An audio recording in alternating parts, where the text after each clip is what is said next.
Hello guys, today we are going to learn about OSI model and end-to-end packet delivery, like how packets are going in our network.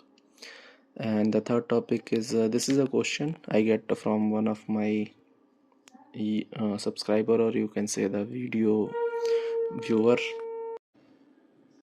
He wanted to ask what is the difference between internet versus intranet. So we are going to cover this as well. So let's get started. So our first topic is what is OSI model. So I hope many of you know what is OSI model. So OSI model stands for Open System Interconnection Model. So it is a conceptual framework that explains how data travels from one device to another device uh, over a network. So you can basically say it's a theoretical model through which we are going to learn how our data is travel from one device to another device within a network.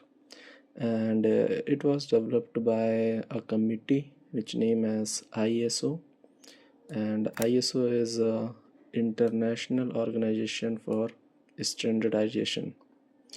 And it was like the ISO team has started working in 1970s, and it was officially published in 1984. So actually the networking has a bit very interesting history. If you get a time to learn about the history, you will learn about it. Like it gives you lots of interesting facts and all. Like the networking has started during the World War, when the defense systems are like defense system wanted to communicate each other without signal loss between them. So these are the things when the networking comes in the picture, and this is the idea how the networkings are working now in today's life. So the next question, why was it started? So the same thing I explain you. It was initiated during the World War II because the defense system don't want lose connectivity with their what you say, with their battalion or anything other groups, anything you can take. So it is same like different companies had their own networking system after that, and system could not communicate properly, no common standard exist. So it is like why we get ISO, why ISO or OSI model created. Because on initial phase the companies like IBM, DEC, they have their own networking environment, but the communication is not smooth. They are facing some issues and all. So then ISO comes in the picture, and they have created a OSI model to standardize network communication, make system communicate smoothly, and provide a structured way to design networks. So these are the things which is made by ISO after creating OSI model.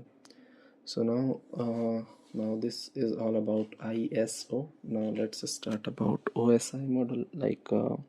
What is OSI model? Why we learn about OSI model? So OSI stands for Open System Interconnection Model, which I already told you. It divides networking into 7 layers, where each layer has a specific job. OSI is not a protocol, it's not any device. It is a standard model to use, understand, and design network. So first of all, this is a basic thing you should know about OSI. What is OSI? So this is OSI. It's just a theoretical model.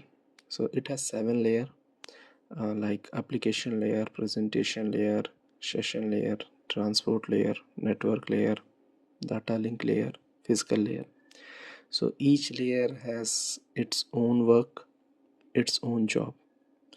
So when you send the data, first your data go to application, then presentation, then session, then transport, then network, then data link layer, then the physical layer. But when you receive the data, it just reverse. Like first it goes to physical layer because you are connected to cable, then it goes to data link layer, then it goes to network layer, then it goes to transport layer, then it goes to session layer, then it goes to presentation layer, and then it comes to application layer. So this is the way of travel of data in between the devices with the help of networking. So this is the flow, like when you're sending and receiving the data, which layers of the OSI model it use. Now first see what is application layer. So application layer is the layer closest to the user.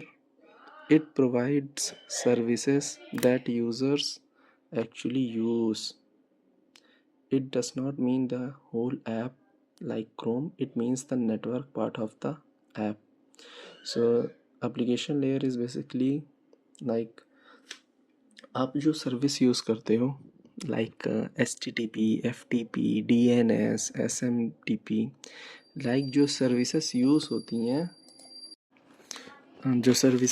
होती हैं वो services application layer के under में आती हैं, ना कि कोई एप्लीकेशन लाइक क्रोम हो गया या यूट्यूब हो गया या गूगल हो गया.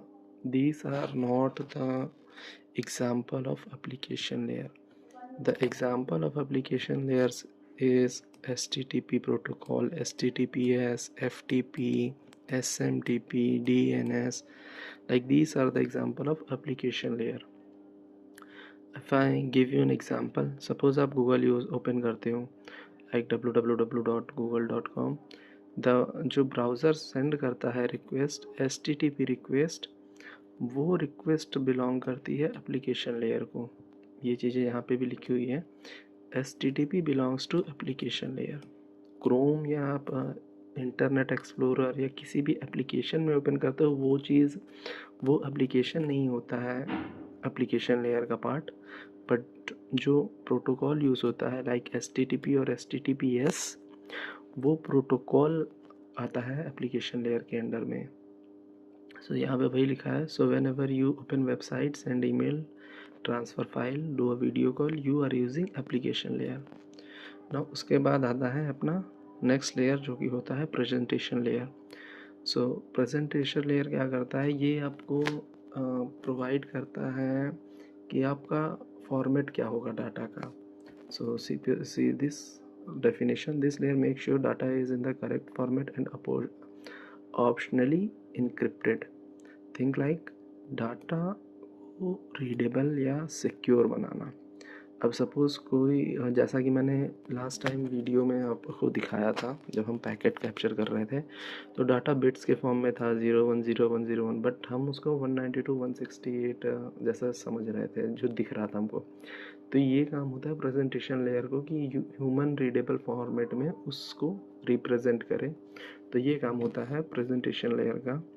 ये इंक्रिप्शन डिक्रिप्शन भी करता है. इंक्रिप्शन लाइक आप बोल रहे हो hello world, but during the travel, like suppose आपने PC A से PC B को हेलो वर्ल्ड भेजा, तो जो PC A से PC B के बीच का टाइम रहेगा,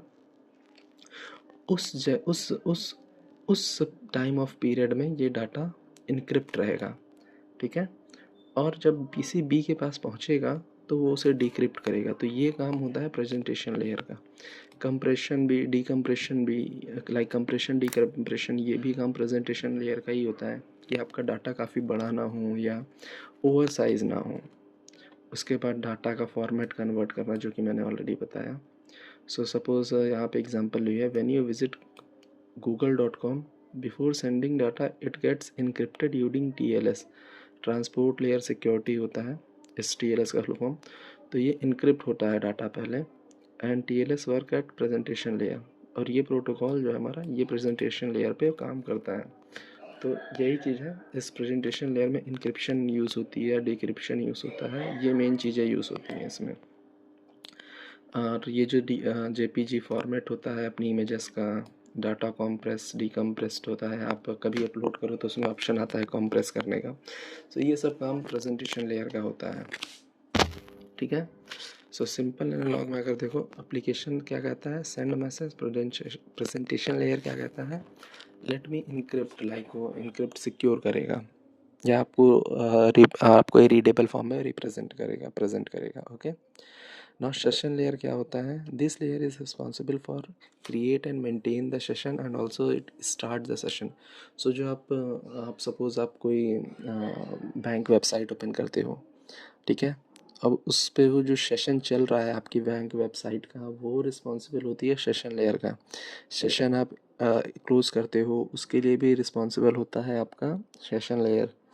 अगर सपोज़ आप यूट्यूब ओपन कर रहे हो, या आप क्रोम में मल्टीपल विंडोज़ में यूट्यूब ओपन कर रहे हो, तो वो जो डिफरेंट डिफरेंट टैब्स ओपन हो रही हैं, वो भी काम होता है सेशन लेयर का, मेंटेन करना डिफरेंट डिफरेंट सेशन।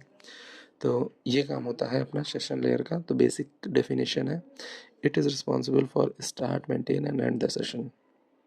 ये कुछ एग्जांपल्स हैं, तो आप ये देख सकते हो थोड़ा बहुत अपने अपने कन्वीनियंट के हिसाब से, सेल्फ स्टडी के हिसाब से भी। उसके बाद हमारी मेन लेयर आती है ट्रांसपोर्ट लेयर। सो इस लेयर का काम होता है हमारे डाटा को करेक्ट फॉर्म में डिलीवर करना, एरर फ्री डिलीवर करना, ठीक है।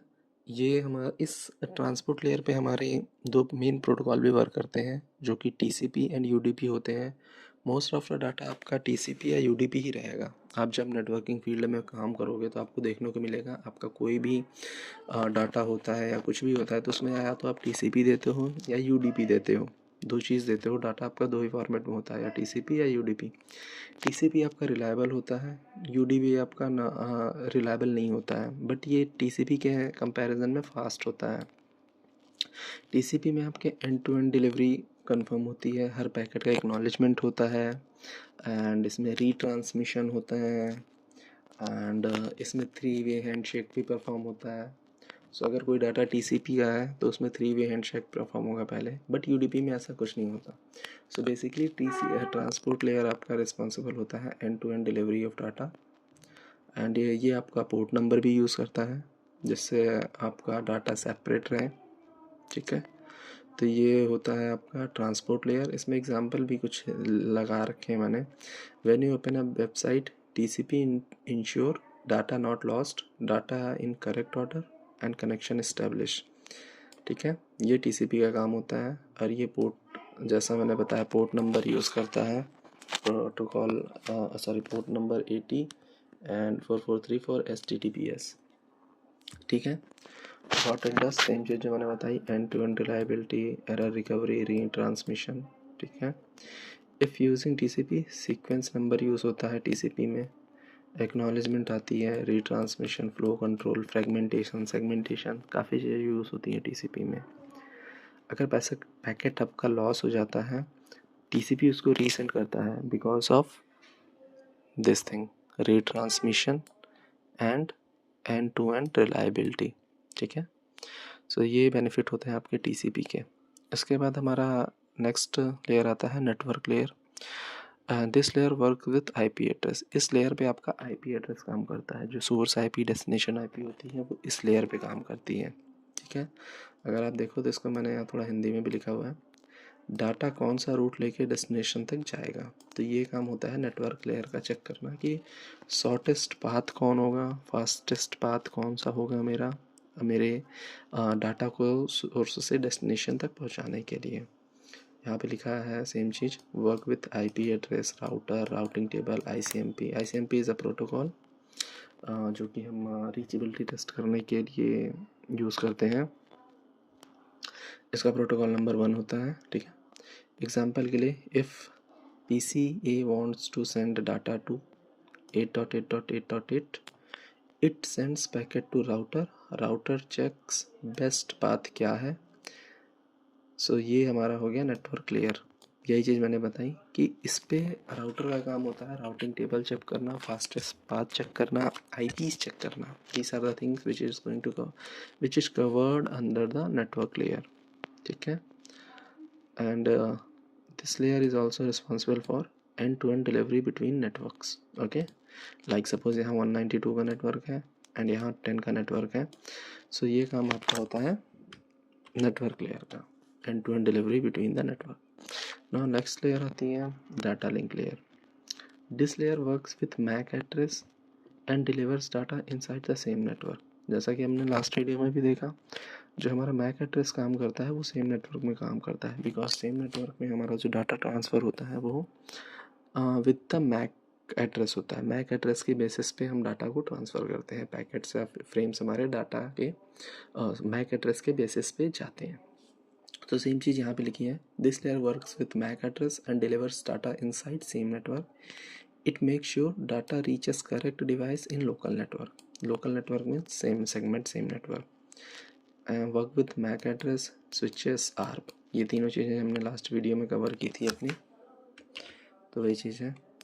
एग्जाम्पल भी है. If PCA wants to send data to PCB in same network, PCA ask 192.168.120 का मैक एड्रेस क्या है. दैट्स आर्प लेयर 2, जो आर्प लेयर 2 पे काम करता है. Switch forward data based on the MAC. अब जैसा फर्स्ट टाइम में ऑल ब्रॉडकास्ट रहेगा तो वो सबको भेजेगा. नाउ लेयर 2 लोकली डिलीवर करेगा. ठीक है, बिकॉज यहाँ पे राउटिंग टेबल की ज़रूरत नहीं पड़ती. It does not route between the networks. Okay. What it does.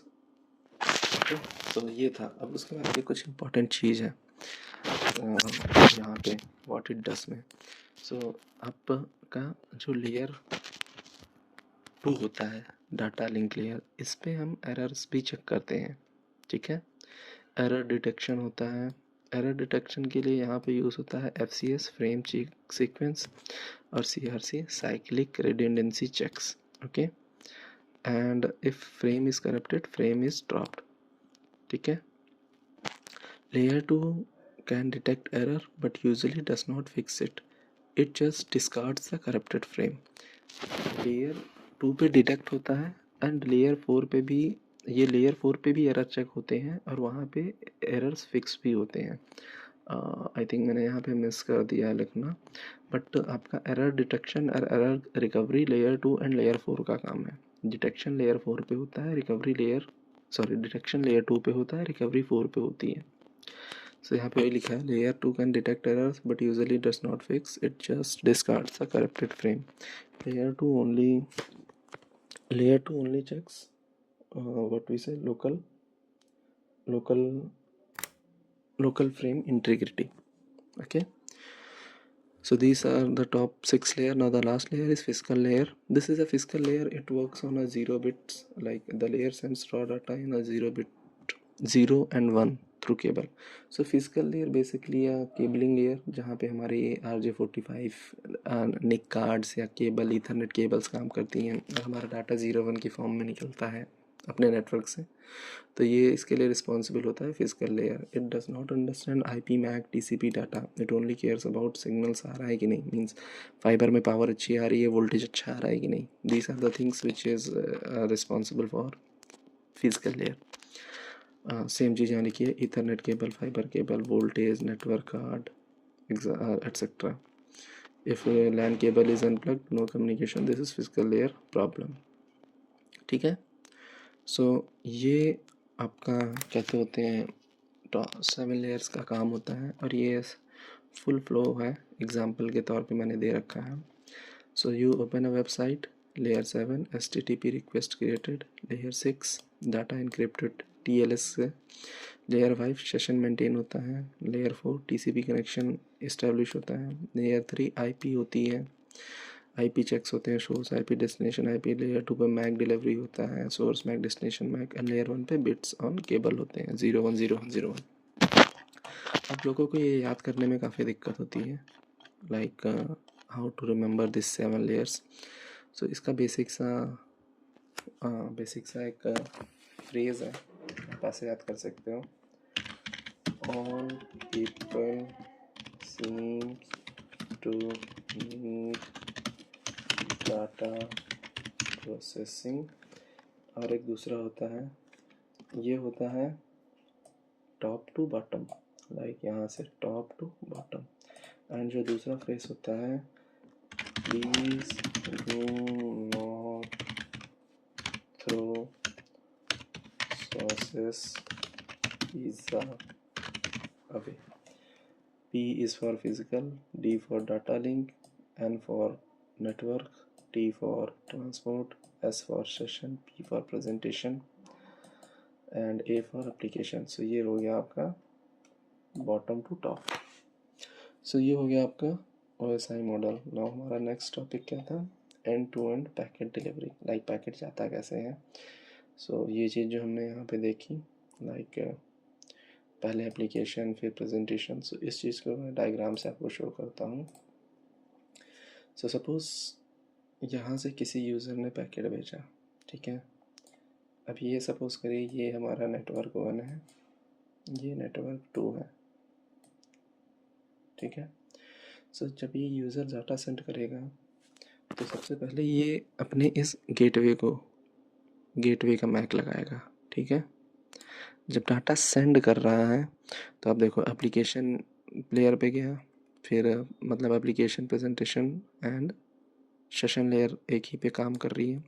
उसने पोर्ट लगाया, जो सा पोर्ट ये यूज़ कर रहा होगा उसने, फिर उसके बाद नेटवर्क लेयर पे आईपीस लगाई, अपनी IP and destination IP suppose PCB की। उसके बाद मैक लगाया। अब मैक चेक करेगा कि मैक नहीं है, बिकॉज पहले तो एंड प्रोसेस रन करेगा, जैसा कि मैंने बताया था। सपोज ये है 192 168 1.1 और ये है 2.1। सो एंड प्रोसेस रन करेगा, चेक करेगा कि डिफरेंट नेटवर्क है, ठीक है।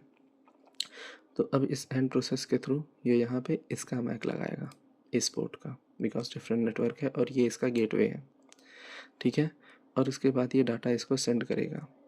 तो जैसा कि मैंने बताया, सेंडिंग में application, presentation, session, transport, network और फिजिकल हुआ। यहाँ से डाटा गया, अब ये रिसीव कर रहा है। तो रिसीव में क्या हुआ, पहले केबल से ये डाटा इसके पास आया। अब जब इसके पास मैक नहीं था तो इसने ARP रिक्वेस्ट जनरेट की होगी, जो कि हमने लास्ट वीडियो में देखा था। तो यहाँ पे ये देखेगा लेयर 2 पे मेरा मैक है, ये पैकेट एक्सेप्ट करेगा। देन लेयर 3 पे चेक करेगा आईपी ये रहेगी, एंड डेस्टिनेशन आईपी क्या रहेगी, सॉरी ये रहेगी, हाँ डेस्टिनेशन आईपी ये रहेगी। तो ये चेक करेगा कि भाई ये नेटवर्क जो 2.1 है ये मेरे से कनेक्टेड है कि नहीं। तो ये चेक करेगा कि इस इंटरफेस पे ये नेटवर्क कनेक्टेड है। तो यहाँ पे ये पैकेट को रीराइट करेगा, ठीक है। अब ये यहाँ पे चेक करेगा कि मुझे इधर जाना है तो मेरे पास इस राउटर का मैक है कि नहीं। अगर मैक नहीं होगा तो ये दोबारा से यहाँ पे ARP रिक्वेस्ट भेजेगा, मैक पता करेगा, ये इसको मैक देगा। उसके बाद ये पैकेट रीराइट करके सोर्स आईपी, डेस्टिनेशन आईपी के साथ पैकेट दोबारा भेजेगा। इस बार इस पैकेट में इसका मैक रहेगा, इसका मैक रहेगा, इसका मैक रहेगा, बट जो आईपी रहेगी सोर्स आईपी यही रहेगी, डेस्टिनेशन आईपी यही रहेगी, बिकॉज ये एरिया सेम नेटवर्क में कवर होगा, ठीक है। ये एरिया आपका सेम नेटवर्क में कवर होगा। तो जब सेम नेटवर्क में चीज़ें जाती हैं तो वहाँ पे हम मैक के थ्रू कम्युनिकेशन होता है, ठीक है। अब ये चेक करेगा कि सोर्स मैक इसका है, डेस्टिनेशन मैक इसका है, ठीक है। सोर्स मैक जिसने डाटा भेजा, डेस्टिनेशन मैक इसका खुद का है, ठीक है। अब ये पैकेट को ओपन करेगा, पहले 0-1 की फॉर्म से पैकेट इसने एक्सेप्ट किया। लेयर 2 पे देखा मैक करेक्ट है, लेयर 3 पे आईपी देखा, इसने देखा ये 2.1 का नेटवर्क मेरे इस इंटरफेस से कनेक्टेड है। एंड लेयर 4 पे वो चेक करेगा डाटा क्या है, टीसीपी है, यूडीपी है, एंड देन अबव ऑल, ठीक है, प्रेजेंटेशन, सेशन, एप्लीकेशन, ठीक है। और सेम प्रोसेस यहाँ पे करेगा, चेक करेगा पीसीबी का मैक है कि नहीं है, नहीं है तो ARP भेजेगा, ARP भेज के मैक एड्रेस फाइंड करेगा एंड डाटा को सेंड करेगा। तो ये चीज़ें होंगी आपकी एंड टू एंड डिलीवरी जो हमने बताया। अब आपका नेक्स्ट क्या था, what is internet and what is intranet. दो चीज़, what is internet, what is intranet. तो एक जल्दी से हम कवर करते हैं इसको। सपोज़ ये हमारा एक पीसी है, ये हमारा सर्वर है, सॉरी स्विच है, और इस स्विच से हमारा कहीं ये सर्वर कनेक्टेड है, ठीक है। एंड ये मेरे कंपनी का राउटर है, ठीक है, ठीक है। ये कनेक्टेड है इंटरनेट से, ठीक है। और इस इंटरनेट से कोई ये पब्लिक यूज़र कनेक्टेड है, ठीक है। अब अगर ये यूज़र जो मेरे ये मेरी कंपनी का नेटवर्क है, ठीक है, ये एरिया मेरी कंपनी में आता है। अगर ये यूज़र इस सर्वर को एक्सेस करेगा तो this is called intranet, because मैं अपने सर्वर को विदाउट इंटरनेट पे गए, विदाउट अपने नेटवर्क को छोड़े, with in a same network अपने सर्वर को एक्सेस कर रहा हूँ, तो ये मेरा हो जाएगा इंट्रानेट, ठीक है। अब यही सेम सर्वर अगर ये एंड यूज़र एक्सेस करेगा with the help of like through the internet, because ये देखो यहाँ से ये इंटरनेट पे आ रहा है, इंटरनेट के बाद ये मेरे राउटर पे आ रहा है एंड देन उस सर्वर को ये एक्सेस कर रहा है, तो इस कम्युनिकेशन को हम कहेंगे इंटरनेट। सो ये दो एप्लीकेशन, दो डिफरेंस होता है इंटरनेट और ये होता है इंट्रानेट, ठीक है। होप आपका डाउट क्लियर हो गया होगा इंटरनेट और इंट्रानेट के लिए। And last thing, where it is, so in OSI models there is one more thing I forgot to explain you. All these applications have one PDU, okay, PDU is stands for protocol data unit, okay, PDU, protocol data unit, okay. So the application layer PDU is data, presentation layer PDU is also data, session layer PDU is also data, but on transport layer PDU is segment if TCP and datagram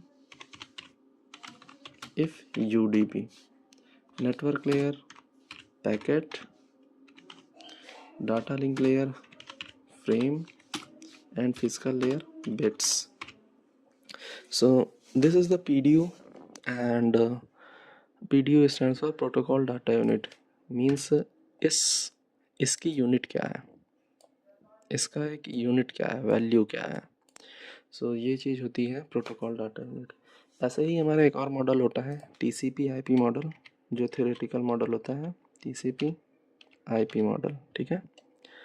तो TCP IP model में क्या होता है, ये तीनों layers मिलके एक layer बनती है, ये दोनों लेयर मिलके एक लेयर बनती है, ये नेटवर्क लेयर रहती है, ये ट्रांसपोर्ट लेयर रहती है, तो उसमें खाली फोर लेयर्स ही होती हैं, ओके।